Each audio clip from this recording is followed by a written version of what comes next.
Hello and welcome back. Thank you for joining me here. We're talking at length about our cherished little sense of individuality here, what the Course refers to as our specialness, where we want to be special, set apart, different than, distinguished, individual, so separate from what we think is everybody else special. And we cherish this sense of individuality wherever you're from in the world. We're all encouraged to cultivate this sense of individuality, this specialness. We're invited to define it. And if we find ourselves in a position in life or a phase in life where we have trouble defining that, we become deeply troubled. It's a problem for us, and we feel lost. So we attempt to redefine our specialness, our cut offness, our ego separation, and we defend it against all comers. We defend it against our brother, whom we're convinced is going to take away our stuff, or something completely intangible like our reputation, our social status, what we call our life here on wobbling, spinning ball of rock is defining and defending personal territory, which we defend like dogs. It's true, after all. And it makes no difference whether we're outwardly physically violent or verbally violent at all, because the violence is already going on in our own mind when we judge one another, when we lash out at our brother. We're attacking in our own mind, which incidentally is where this perceived conflict remains, in the mind of the thinker. Thoughts remain in the mind of the thinker. What we erroneously try to do here is project them outward, blaming, blaming the government for what we perceive to be our plight, our disarray, our lot in life. It's their fault. It's our ex's fault. It's our parents' fault. It's our boss's fault. It's somebody else's fault. Or we turn that on ourselves and say, it's my fault because I am unworthy, etc. Judgment upon judgment upon judgment. And it's not a happy picture. Yet we stubbornly cling to this manifest unhappiness as though it's the truth. We're convinced that we're an individual human being. Therefore, we must do life. Look out for number one, defining and defending personal territory all the time, which, by the way, leaves us exhausted, doesn't it? It's why we're all on the spiritual path. It's why you're on the spiritual path. You may not have thought of it that way, but it's true.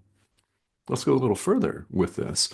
You're here because you know there's more to it than just what we call doing life.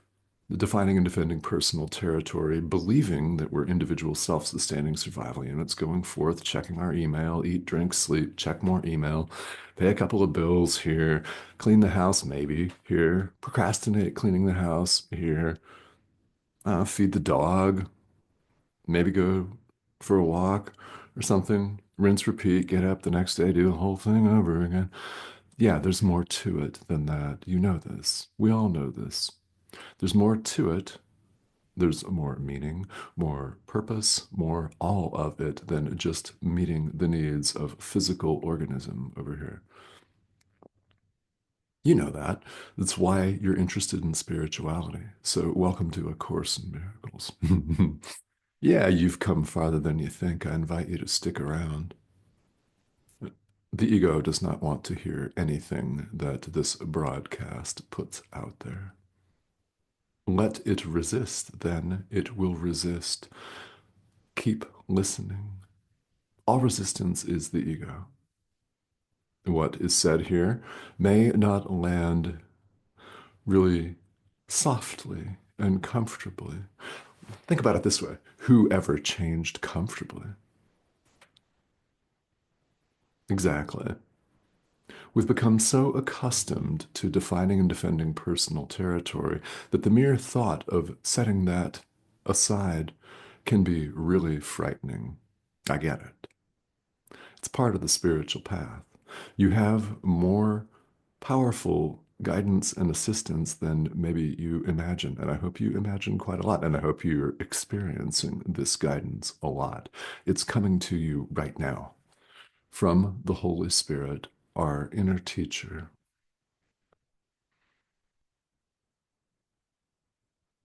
Powerful. And here on Wobbling Spinning Ball of Rock, you also have help from your brother. So what's happening right now? So while A Course in Miracles is a self-study curriculum, yes, you don't really do it alone, even though it looks like it, even though it feels like it from time to time. It's teaching you that you're not alone.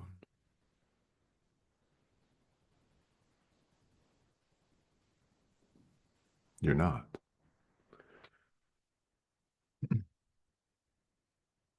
So let's all ask ourselves a super honest question.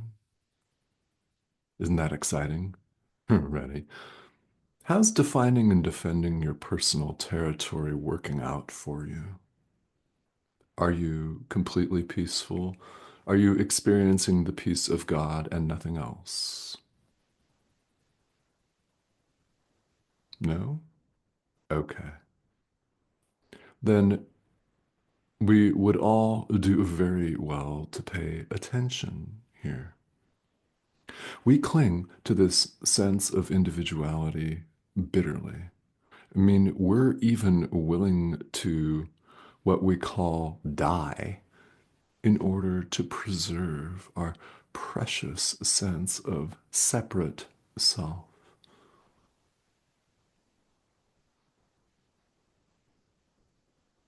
There is no separate self. There's no individual self. There's no individuality at all. Oh, the ego will freak out at that. Perhaps you're saying, that disturbs me. Okay. Yeah, absolutely not a problem. There's nothing wrong with you in experiencing existential disturbance on that. What if everything we believed about the world and about who we think we are is completely wrong, backwards, and we want to defend the illusion at all costs, including sacrificing what we call our own lives? That's a whirlwind of chaos that we don't have to continue to choose. You do not have to continue to choose that. Here's something. All of this is an illusion. The world, physical bodies. You know you're not a physical body. You're on the spiritual path. This is an illusion. Happily, it's not you. You are not an illusion. You are not an illusion.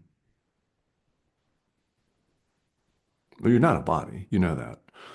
So you are not an illusion. The body is an illusion. It's not who we really are. Not saying don't feed it, clothe it, drink water. In fact, if you're properly hydrated, you function better. But anyway, that's not what A Course in Miracles is about at all. You're not a body. This is a course that's all about addressing the mind, this split mind that is torn, as you are torn, between God and the ego, between truth and illusion. You've glimpsed enough of truth to be here, so we don't have to continue to cling to the illusions. We set them aside, one act of love at a time, one act of true forgiveness at a time, under the guidance of our inner teacher, part of our mind, not a foreign external power. You're not giving your power away here. You are not an illusion either. Who you really are is the all, capital A. Okay? You know that. You've known that always.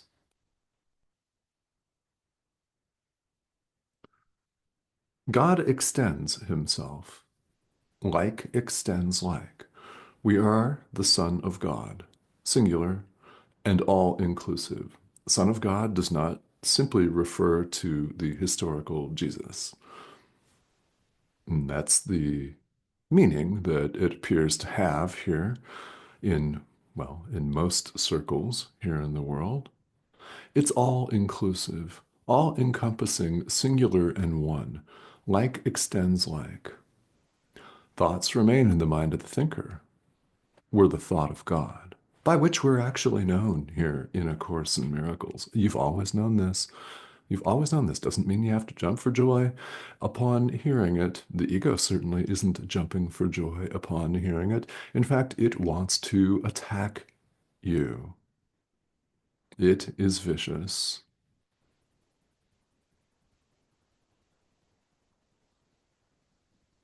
You're not a body.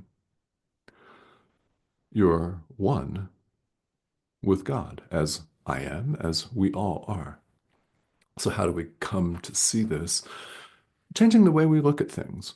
We have a choice to look at the world, at ourselves, at what we see as other people, other life forms with the ego, as we've been doing. How's that working out for you?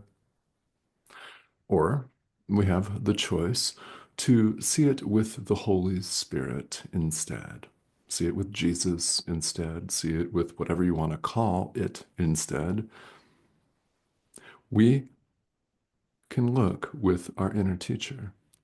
When we do this, we look past all of the exterior drama, the surface level, bodies, objects, stuff that people do, to the truth of what our brother really is. See, we think we're individual, so in order to heal the mind, we must get out of that myopic viewpoint. There is no separation of any kind. So we're invited to see our brother as he really is, as the Son of God. This is how we do it. It's teaching us to set aside our myopic individuality.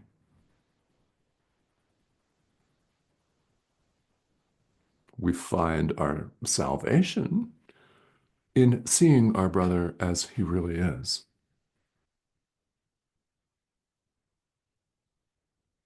As You see him, you see yourself, by the way. There's no separation of any kind. You see how that works. See him as he is, you see yourself as you are. It strengthens in your mind. How do you do this? Give love to keep it in your mind. Give it away. Here in the world, when we give something away, we no longer have that something, let's say money or a physical object, something like that. Well, this course isn't about money. It's not about physical objects either. It's about the mind. When you give an idea, it strengthens.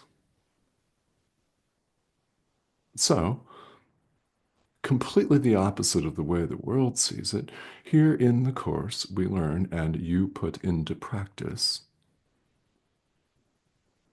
that we give in order to keep it in our mind.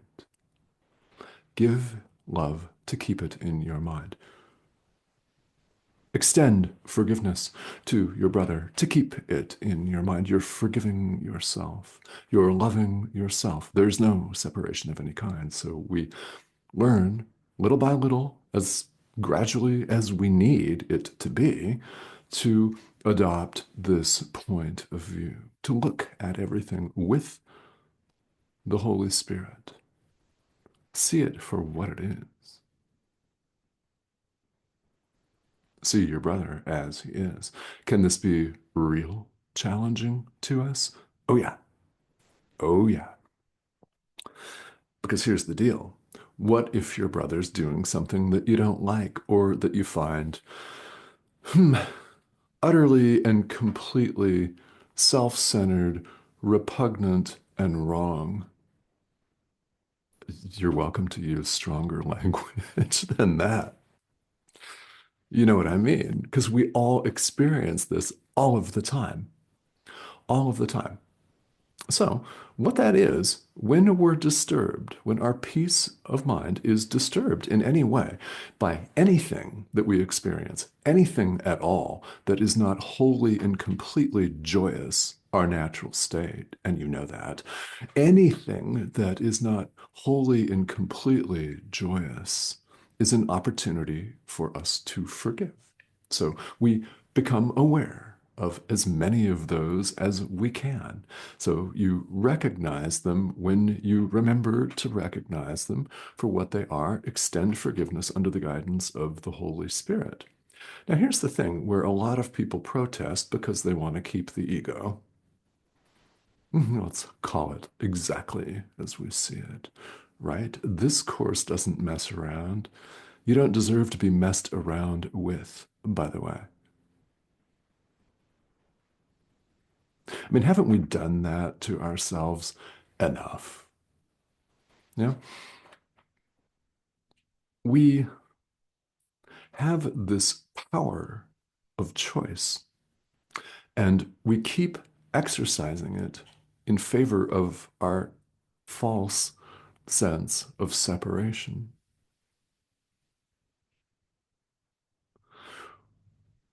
When you extend love, you recognize who you really are. As you give it to your brother returns it. It strengthens. He doesn't even have to know you're doing it, by the way. This is all in the mind, remember? It's not a course in affecting the physical world. What world? There is no world. You're perfectly at home in God where you've always been. Because for there to be a real wobbling, spinning ball of rock implies that there are other wobbling, spinning balls of rock, which certainly looks like gas blobs, other galaxies, and stuff. On and on and on and on and on and on and on. And yeah, sure looks like multiplicity. It's a projection of our mind. So, yes, mind is that powerful. You have the opportunity to harness its real power right now, and I hope you do that. Every time that we become aware of a forgiveness opportunity and forgive, we strengthen love, perfect oneness in our mind. In other words, as if we view this as a progress on a path, which is very helpful for teaching purposes, you're that much closer. Yeah, keep going. Keep going. Now, if you say, which is common enough, that, well, okay, I can't forgive this person. I can't forgive this group of people because what they're doing is violent. It's wrong. I just can't go there in my mind. Okay. All right, no problem. You'll have plenty of other opportunities throughout the day. And here's the deal. The Holy Spirit gives you what you can handle, not more than that. So if all that you feel that you're able to forgive today is yourself for dropping a breakable dish on the tile floor and seeing it shatter into pieces, then forgive that. Forgive a passing cloud for temporarily obscuring your sunlight for 5 seconds or whatever. Whatever it is, it doesn't matter how small it appears. If that's what you're called to forgive, do that. If you're called to smile at your brother and extend love and think of him as yourself, as the Christ, the Son of God, the thought of God, even for just a fraction of a second, that's enough. Do that. Do whatever comes up for you. That's the point. That's what we do. So if you're unable to forgive a certain person or groups of people or certain people's actions or whatever today, you'll have plenty of other opportunities. Don't worry about it and forgive what comes up for you right now.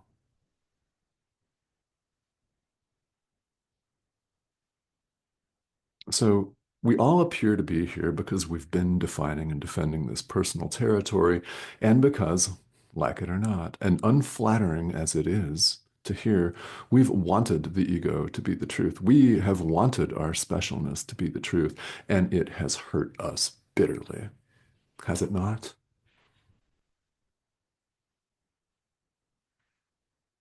So we're invited to set this specialness aside and see things as they really are. And I hope that you join me in that. So thank you, as always, for tuning in. And questions, by the way, are more than welcome. You deserve nothing less than the Course, what it says and what it means, which is quite simple. We complicate things ourselves. All complications of this are of our own making, by the way. That's what we do in every arena of life. So, to the extent that questions come up, I'm more than happy to serve as a resource, as a guide for you, and answer them. I do check the comment thread with frequency because several videos appear each week. And if you'd like to even hop in and say hello, please go ahead and do that. I'd love to hear from you. All right. So if you have not yet subscribed, that's the prompt over here in the corner of your screen. Click that icon and you'll be invited to join us. So this is a channel where several videos appear each week. There's always something to talk about. And remember, you'll have plenty of opportunities today to forgive, whether you feel you're ready to do what appears to be the big stuff. It's not any bigger than obscuring that passing cloud. Sentence one of the text, chapter one, paragraph one. There is no order of difficulty in miracles. There's no order of difficulty or hierarchy in true forgiveness. In other words, each act of true forgiveness is the same. It is equally powerful. Access this power, will you? Please, on behalf of every single living thing. Hmm. Yeah, thank you.